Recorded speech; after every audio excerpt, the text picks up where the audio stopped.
आज हम बात करेंगे दशा, अंतर्दशा और गोचर तीनों को मिलाकर किस तरह फलादेश करें। सामान्यतः यह कहा जाता है कि फलां ग्रह की महादशा में फलां ग्रह की अंतर्दशा का फल ऐसा ऐसा होता है, लेकिन उन फलों में बहुत ज़्यादा परिवर्तन आ जाता है कई कारणों से। अब जैसे चंद्र की महादशा में गुरु की अंतर्दशा कैसी रहेगी, यह जानने के लिए यदि आप ज्योतिष के ग्रंथों को उठाकर देखेंगे और उनमें पढ़ेंगे कि चंद्रमा की महादशा में गुरु की अंतर्दशा का फल, तो आपको बहुत अच्छे अच्छे फल ही दिखाई देंगे। और इसी तरह चंद्रमा की महादशा में शनि की अंतर्दशा का फल या चंद्रमा की महादशा में राहु की अंतर्दशा का फल आप पढ़ेंगे तो आपको बहुत बुरे बुरे फल ही दिखाई देंगे। लेकिन वास्तव में क्या होता है, वास्तव में यह दशा अंतर्दशा के फल जानने का क्या तरीका है, वह हम आज आपको समझाएंगे। इसके लिए हम एक कुंडली का उदाहरण लेंगे और ज्योतिष के एक संस्कृत के सूत्र के द्वारा आपको उसे समझाने का प्रयास करेंगे। इस वीडियो को पूरा अंत तक देखें, क्योंकि बहुत सी बातें आपको नई जानने को मिल सकती हैं। देखिए, यह जन्म कुंडली है और इस जन्म कुंडली में चंद्र की महादशा में गुरु की अंतर्दशा, यदि आप सामान्य किताबों से निकालने की कोशिश करेंगे कि चंद्र की महादशा में गुरु की अंतर्दशा, तो मोटा मोटी तो यह है कि चंद्र में गुरु का फल तो सभी किताबों में अच्छा ही बताया गया है, और नेट पे भी आप सर्च करेंगे तो चंद्र में गुरु के फल अच्छे ही मिलेंगे। और इस कुंडली में चंद्रमा और गुरु का गजकेसरी योग भी बन रहा है, और चंद्रमा और गुरु केंद्र में भी बैठे हैं, मित्र की राशि में भी बैठे हैं, और गुरु का यदि आप बल निकालेंगे षडबल, तो वह बलवान भी है। तो मोटा मोटी देखने से तो इसमें अच्छा ही फल दिख रहा है। लेकिन वास्तव में किसी ग्रह की महादशा अंतर्दशा का फल कैसे निकालते हैं, देखिए, यह मैंने एक श्लोक लिखा है। न दिशेयु ग्रहा सर्वे स्वदशासु स्वभुक्तिषु शुभाशुभ फलम नृणाम आत्मभावानुरूपतः आत्मसंबंधिनो ये च ये वा निज सैधर्मिणः तेषामंतर्दशास्वेव दिशन्ति स्वदशाफलम। क्या मतलब है इस श्लोक का? बहुत महत्वपूर्ण श्लोक है ये दशा अंतर्दशा के फलादेश में। यह श्लोक कहता है कि कोई भी ग्रह अपनी ही महादशा और अपनी ही अंतर्दशा में शुभाशुभ फल पूर्ण रूप से नहीं देता है। तो फिर कब देता है? आत्मसंबंधिनो ये चे ये वा निज सैधर्मिण है, अर्थात जो ग्रह उसके आत्म संबंधी हैं या निज सैधर्मी हैं, उनकी अंतर्दशा में वह अपना शुभाशुभ फल पूर्ण रूप से देता है। जैसे उदाहरण के लिए किसी के मंगल की महादशा है और मंगल उनकी कुंडली में कारक है, जैसे कर्क लग्न में मंगल केंद्र त्रिकोण का स्वामी होने से कारक हो जाता है, तो यह श्लोक यह कहता है कि मंगल की महादशा और मंगल की ही अंतर्दशा आए तो उस समय उस मंगल के शुभ अशुभ जो भी फल हैं वह पूर्ण रूप से नहीं मिलते। वे फल तब मिलेंगे जबकि उस मंगल के आत्म संबंधी ग्रह की अंतर्दशा उसकी महादशा में आएगी, या उसके सैधर्मी ग्रह की अंतर्दशा उसकी महादशा में रहेगी। अब ये आत्म संबंधी और निज सैधर्मी ये क्या हैं, इनको अच्छे से समझ लेना चाहिए। आत्म संबंधी का अर्थ है कि जिस ग्रह ने उसके साथ में किसी तरह का संबंध बना रखा है। संबंध का मतलब क्या है कि कोई दो ग्रह साथ में बैठे हैं तो उन दोनों का परस्पर संबंध है। कोई दो ग्रह एक दूसरे को देख रहे हैं तो यह भी उनका संबंध है।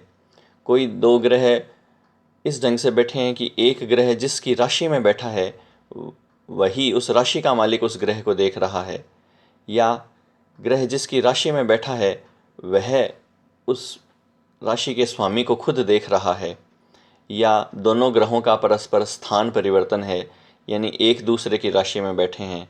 जैसे इस कुंडली में गुरु जो है मंगल की राशि में बैठा है और मंगल जो है वो गुरु की राशि में बैठा है, तो यह दोनों का स्थान परिवर्तन हुआ।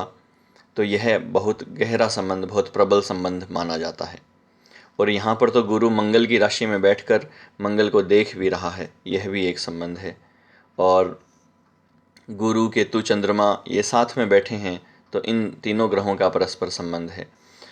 और सूर्य बृहस्पति की राशि में है और बृहस्पति सूर्य को देख भी रहा है, तो इसलिए सूर्य बृहस्पति का भी परस्पर संबंध है। और यहाँ शनि जो है चंद्रमा की राशि में है और चंद्रमा को देख भी रहा है, तो इसलिए शनि और चंद्रमा का भी संबंध है। तो इस तरीके से ये संबंध देखे जाते हैं। तो ऐसा कहा गया है कि जिस ग्रह की महादशा हो उसके संबंधी ग्रह की अंतर्दशा में वह अच्छा या बुरा जो भी फल होता है वह देता है। दूसरा कहा गया है निज से धर्मी की अंतर्दशा में फल देता है। तो निज से धर्मी का क्या अर्थ हुआ? निज से धर्मी का अर्थ यह हुआ कि जैसे जो ग्रह शुभ फलदायक हैं, दूसरे शुभ फलदायक ग्रह उसके निज से धर्मी हुए। जो ग्रह अशुभ फलदायक हैं, दूसरे अशुभ फलदायक ग्रह उसके निज से धर्मी हुए। जैसे मकर लग्न में शनि को, शुक्र को और बुध को अच्छे फल देने वाले ग्रह बताया है, तो यह निज से धर्मी हुए। और मंगल को, गुरु को मकर लग्न में अशुभ फल देने वाले ग्रह बताया है, तो ये गुरु और मंगल निज से धर्मी हुए। इस ढंग से आप देख सकते हैं। तो अब जब हम विचार कर रहे हैं कि चंद्रमा की महादशा में गुरु की अंतर्दशा कैसी जाएगी, तो आप पहले तो यह देखेंगे कि यह ग्रह संबंधी हैं। तो चंद्रमा के जो शुभ अशुभ फल हैं वह गुरु की अंतर्दशा में मिल सकते हैं। अब चंद्रमा जो है वह इस कुंडली में केंद्र का स्वामी है और त्रिकोण के स्वामी शनि से उसका संबंध है। लग्न जो है वह त्रिकोण में माना जाता है, केंद्र में भी माना जाता है लेकिन त्रिकोण में भी माना जाता है।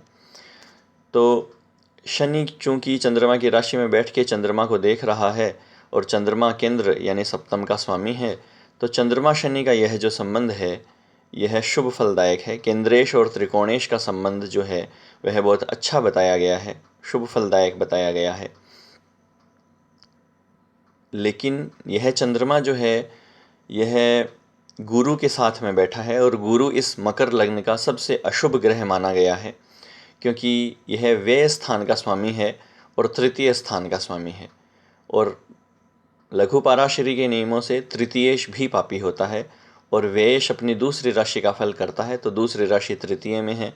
और मकर राशि वैसे भी गुरु की नीच राशि है जो लग्न में आती है, तो इस लग्न के लिए गुरु अशुभ फलदायक होता है। तो इस चंद्रमा का संबंध गुरु से है, तो यह अशुभ फलदायक भी है। तो देखिए, चंद्रमा का गुरु से संबंध अशुभ फलदायक है और चंद्रमा की महादशा में गुरु की अंतर्दशा आती है। तो अगर आप सोचें कि गजकेसरी योग के फल मिलेंगे या ये दोनों शुभ ग्रह चतुर्थ भाव में बैठे हैं तो चतुर्थ भाव के शुभ फल मिलेंगे, या ऐसी बातें अगर आप सोच रहे हैं तो वो बातें सही होने वाली नहीं हैं। क्योंकि यहाँ पर चंद्रमा जो है वह सप्तमेश है और उसका व्ययश तृतीय से संबंध है। और केतु और राहु जैसे ग्रहों के साथ बैठते हैं, जैसे ग्रहों की दृष्टि इन पर पड़ती है, जैसे भाव में बैठते हैं वैसा ही फल ये करते हैं। तो यहाँ केतु भी गुरु, चंद्रमा, शनि के फल दे रहा है, तो यहाँ गुरु के फल दे रहा है, इसलिए कोई अच्छा नहीं है। और साथ में सबसे महत्वपूर्ण बात है कि चंद्रमा इस कुंडली में मारक ग्रह भी है, सप्तम भाव मारक होता है। तो ऐसा भी कहा गया है कि मारक ग्रह की महादशा में किसी पाप ग्रह की अंतर्दशा आए तो बहुत खराब फल होता है। इसके लिए भी संस्कृत में एक श्लोक है, जैसे मैंने यह नीचे एक श्लोक लिखा है उसी ढंग से एक श्लोक इसके लिए है कि मारक ग्रह की महादशा में शुभ ग्रह की अंतर्दशा आने पर बुरा नहीं होता है, लेकिन पाप ग्रह की अंतर्दशा आए और उनका संबंध भी ना हो तो भी बुरे फल मिल सकते हैं। तो यहाँ पर तो पाप ग्रह जो गुरु इस कुंडली में पाप ग्रह माना जाएगा, तो उसका तो संबंध भी है महादशेश से, और महादशेश मारक भी है। तो चंद्रमा यहाँ मारक और उसमें पाप ग्रह की अंतर्दशा, तो इस दशा अंतर्दशा का फल बुरा होना निश्चित है। साथ में बहुत बहुत महत्वपूर्ण बात आप ध्यान में रखें कि जिन भी ग्रहों की महादशा अंतर्दशा चल रही है वे गोचर में कैसे चल रहे हैं अपने महादशा अंतर्दशा के समय, उससे उस महादशा के अच्छे बुरे फल प्रभावित होते हैं। यदि गोचर में बहुत अच्छे चल रहे हैं वे, तो महादशा के बुरे फल नहीं मिलेंगे बहुत ज़्यादा, उसके बुरे फलों में बहुत कमी आ जाएगी। और वे गोचर में भी बुरे चल रहे हैं तो महादशा के बुरे फलों में और ज़्यादा वृद्धि हो जाएगी। और महादशा अंतर्दशा का फल अच्छा है और वे दोनों ग्रह गोचर में बहुत अच्छे चल रहे हैं तो बहुत अच्छे फल उस समय मिलेंगे। और इस ढंग से आप समझ सकते हैं बात को। अब देखिए, जब इनके चंद्रमा की महादशा में गुरु की अंतर्दशा चली तब गुरु मीन राशि में चल रहे थे और काफ़ी टाइम बाद में फिर थोड़े समय के लिए मेष राशि में भी आए इस दशा के चलते समय। तो मीन राशि इनके चंद्रमा से 12वीं पड़ती है, तो चंद्र राशि से चौथा, 8वां और 12वां गुरु अच्छा नहीं माना जाता गोचर में। एक बात तो यह है। दूसरी बात फिर हम देखेंगे अष्टक वर्ग में, तो अष्टक वर्ग में, सर्वाष्टक वर्ग में मीन राशि में केवल 26 ही बिंदु हैं, 28 से कम हैं, तो यह भी अच्छा नहीं है। हालांकि बहुत कम नहीं है, अगर 25 से कम होते, 24 से कम होते तो ज़्यादा ख़राब माना जाता। और यह गुरु की स्वय राशि भी है, इसलिए भी बहुत ख़राब नहीं है। और गुरु के अष्टक वर्ग में मीन राशि में 4 ही बिंदु हैं। गुरु के 4 बिंदु कम माने जाते हैं। गुरु 5 या 5 से अधिक बिंदु युक्त राशि में हो तभी अच्छे फल मिलते हैं। तो अष्टक वर्ग के हिसाब से, सर्वाष्टक वर्ग के हिसाब से और चंद्रमा के गोचर के हिसाब से, तीनों के हिसाब से गुरु का गोचर उस समय अच्छा नहीं था। और चंद्रमा जो महादशेष है वह तो हर 2-2 दिन में राशि बदलता ही रहता है, इसलिए अच्छा बुरा आता ही रहेगा। तो जब जब चंद्रमा गोचरवश बुरा आएगा तो उस समय खराब फल मिलेंगे। अब गुरु जो है वह स्वय राशि का है। मान लीजिए यही गुरु नीच राशि का होता, अस्त होता, पाप ग्रहों से युत दृष्ट होता तो अधिक फल मिलते। अब यह दशा तो लंबी रही, 16 महीने की रही, तो बीच में गुरु अस्त भी हुआ, पाप ग्रह उसके साथ भी आए, पाप ग्रहों की दृष्टि भी रही, क्योंकि साल भर में तो बहुत से ग्रह घूम ही जाते हैं, सूर्य, मंगल जैसे। तो उस स्थिति में इनको काफ़ी बुरे फल मिले। अब क्या बुरे फल मिले? देखिए, 12वां घर जो है वह हॉस्पिटल का है। 12वां घर जो है वह खर्चे का भी है, नुकसान का भी है। तो जब इनके चंद्रमा में गुरु आया तो इनको हॉस्पिटल में एडमिट होना पड़ा। इनके डेंगू हो गया और बुखार से काफ़ी परेशान रहे ये। और उस समय इनके गांव में कई लोगों की डेंगू से मौत भी हो गई। अब देखिए, इनकी मारक ग्रह की महादशा चल रही थी, लेकिन उम्र लंबी है इसलिए ये तो बच गए, लेकिन इन्हें परेशान काफ़ी होना पड़ा क्योंकि गुरु जो है हॉस्पिटल के घर का मालिक है और इनको हॉस्पिटल में पहुंचा दिया। और एक तरीके से ये मरते मरते ही बचे थे उस समय में। सही टाइम पे इलाज हो गया, ध्यान दे लिया गया, इसलिए इनका बचाव हो गया। फिर देखिए, चंद्रमा जो है वह पत्नी के स्थान का स्वामी है और उसके साथ में खर्चे के घर का स्वामी और हॉस्पिटल के घर का स्वामी है। तो उसी अवधि में, उन्हीं 16 महीनों में जब चंद्रमा में गुरु रहा, इनके पत्नी के भी कोई गले में गांठ हो गई और इनकी पत्नी के भी बार बार बुखार आता रहा और उसको लेके बार बार डॉक्टर्स के चक्कर लगाने पड़े। शुरू शुरू में तो डॉक्टर्स को समझ में ही नहीं आया कि ये बुखार क्यों हो रही है, दवाइयाँ देने पे भी ठीक नहीं हुई। और उसके बाद उस गांठ की बायोप्सी कराना और कई सारे परेशानियां रही, जिसके कारण इनको हॉस्पिटलों के चक्कर लगाने पड़े, पैसा खर्च करना पड़ा, परेशान होना पड़ा।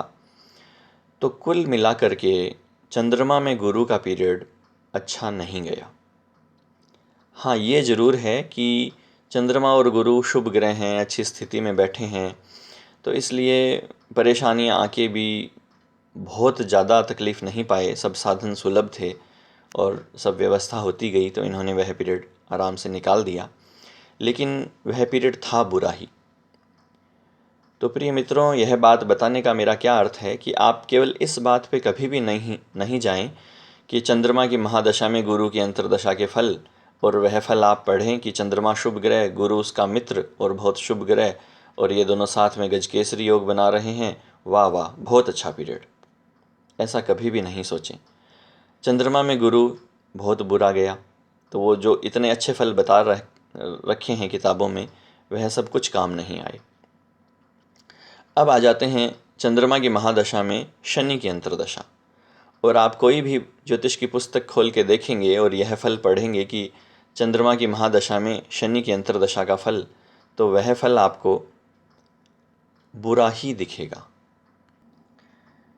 लेकिन इनके साथ में क्या हुआ, देखिए, जैसा मैंने पहले भी बताया था कि यहाँ शनि जो है वह लग्न का स्वामी है, और लग्न को त्रिकोण स्थान भी बोलते हैं और केंद्र भी बोलते हैं। तो शनि त्रिकोण का स्वामी हुआ और चंद्रमा केंद्र का स्वामी हुआ। तो यहाँ शनि चंद्रमा की राशि में बैठ के चंद्रमा को देखता है, तो इन दोनों का संबंध हुआ। और चंद्रमा केंद्र का स्वामी, शनि त्रिकोण का स्वामी, यह इन दोनों का संबंध राजयोग है, जिसे बहुत अच्छा योग बताया गया है। हालांकि इसको दूसरी नज़र से देखें तो शनि यहाँ द्वितीयेश भी है, जो मारक होता है, और मारक स्थान सप्तम में भी बैठा है, और चंद्रमा जो है वह सप्तमेश है, मारक है ही। तो ऐसा भी बोल सकते हैं कि एक महादशा मारक, दूसरी अंतर्दशा भी मारक, और इन दोनों का संबंध तो यह मारक समय। लेकिन वास्तव में ऐसा नहीं हुआ। जब इनके चंद्रमा में शनि की अंतर्दशा आई तो वह समय इनका बहुत अच्छा रहा। जो चंद्रमा में गुरु में परेशानियां थी, इनका खुद का स्वास्थ्य खराब होना, इनकी पत्नी का स्वास्थ्य खराब होना, तो चंद्रमा में शनि आया तो इन दोनों के स्वास्थ्य एकदम सही हो गए, ये फिट हो गए। और इसके अलावा शनि की अंतर्दशा में इनको खूब यश मिला, खूब इनकी तरक्की हुई। इन्होंने उस समय विदेश यात्राएं की और खूब पैसा भी कमाया। और कुल मिलाकर के चंद्रमा की महादशा में शनि की अंतर्दशा का समय खूब अच्छा रहा। कारण, क्योंकि यह ग्रह राजयोग बना रहे हैं, और जो योग बना रहे हैं उसी में से एक ग्रह की महादशा, एक ग्रह की अंतर्दशा। तो इस समय में इनको राजयोग का फल मिला। लेकिन इसमें गोचर को बिल्कुल नहीं भूलना चाहिए। यह मारक का फल क्यों नहीं मिला, यह जो मारक योग भी मैंने बताया। तो देखिए, उस समय शनि कन्या राशि में चल रहे थे, तो चंद्रमा से छठे स्थान में शनि का फल बहुत अच्छा बताया है। फिर अष्टक वर्ग में देखते हैं तो यहाँ सर्वाष्टक वर्ग में देखेंगे तो 34 बिंदु बहुत ज़्यादा हैं, अच्छे अच्छे बिंदु कहे जाते हैं। और शनि के अष्टक वर्ग में देखेंगे तो कन्या राशि में 6 बिंदु, ये भी बहुत अच्छे हैं। तो गोचर में शनि बहुत बढ़िया थे। फिर उसी बीच में शनि तुला में भी आ गए, तो तुला राशि शनि की उच्च राशि, और तुला राशि में देखिए सबसे ज़्यादा बिंदु हैं समुदाय अष्टक वर्ग में। और शनि के स्वयं के अष्टक वर्ग में 4 बिंदु, जो भी बुरे नहीं हैं, मध्यम हैं। लेकिन समुदाय अष्टक वर्ग में बहुत ज़्यादा बिंदु हैं, और यह शनि की उच्च राशि है, इसलिए यह अच्छा फल ही है। तो जिन ग्रहों की महादशा अंतर्दशा चल रही हो, वे गोचर में जब अच्छे चलते हैं तो उस महादशा अंतर्दशा के बुरे फल नहीं मिलकर अच्छे फल अधिक मिलते हैं। तो यह भी एक कारण रहा, और इस कारण को आप हमेशा ध्यान में रखें। जब इनके चंद्रमा में गुरु चल रहा था तो गुरु चंद्रमा से 12वां चल रहा था गोचर में, तो 12वां स्थान खर्चे का है, हॉस्पिटल का है, और उस गुरु ने खर्चे के काम ही करवाए, हॉस्पिटलों के चक्कर ही लगवाए। लेकिन जब शनि की अंतर्दशा चली तब गुरु छठे भाव में था, और छठा चंद्रमा से छठे भाव में था, और चंद्रमा जो है चंद्रमा से छठे, और छठा भाव जो है वह रोगों का, शत्रुओं का, ऋण का है। और जब शनि इसमें चलता है तो उनका नाश करता है, रोगों का नाश, शत्रुओं का नाश, ऋण का नाश। और यह लग्न से भी गोचर का ध्यान रख लेना चाहिए कि वह नवम स्थान दूर दूर की यात्राओं का है, तो इन्होंने काफ़ी दूर दूर की यात्राएं की। और जब गुरु की अंतर्दशा चल रही थी तो छोटी छोटी यात्राएं बहुत हुई इनकी, अपने शहर से दूसरे शहर जाना बहुत चलता रहा। और जब शनि कन्या तुला में चला और चंद्रमा में शनि की अंतर्दशा थी, तब इनकी विदेश यात्राएं हुई, दूर दूर की यात्राएं हुई, जो बहुत ही लाभप्रद सिद्ध हुई। तो मित्रों, देखा आपने कि कभी भी आप महादशा अंतर्दशा का विचार करें तो सबसे पहले तो यह है कि इन महादशा अंतर्दशेश के परस्पर संबंध, सहधर्मी और उनके परस्पर संबंध, और गोचर में वह कैसी स्थिति में है अष्टक वर्ग से, चंद्रमा से, सर्वाष्टक वर्ग से। इसके अलावा वो उच्च राशि में है, नीच राशि में है, गोचर में अस्त हैं, मित्र ग्रहों से युत दृष्ट हैं, पाप ग्रहों से युत दृष्ट हैं। इन सब बातों का ध्यान में रखकर यदि आप फलादेश करेंगे तो आपके फलादेश एकदम सही होंगे, और क्या घटना घट सकती है यह भी आप निकाल सकते हैं। आशा है कि यह मेरा वीडियो आपको अच्छा लगा होगा। यदि लगा है तो इसे लाइक ज़रूर करिएगा, ताकि मुझे उत्साह मिलेगा और मैं इस तरह के और भी वीडियोस अपलोड करता रहूँगा। और यदि मेरे चैनल को आप सब्सक्राइब कर देंगे तो नया वीडियो अपलोड होते ही आपको तुरंत सूचना मिल जाया करेगी। और यदि आप लोग कोई ज्योतिष सीखना चाहते हैं या अपनी जन्म कुंडली के बारे में फलादेश करवाना चाहते हैं तो यह मेरा एड्रेस पता है, यहाँ संपर्क कर सकते हैं। हमारी सेवाएं फ़ोन पर भी दी जाती है, इंटरनेट के द्वारा भी दी जाती है। ऐसा नहीं है कि आपको इस संस्थान में उपस्थित ही होना पड़ेगा। आज के लिए इतना ही। नमस्कार।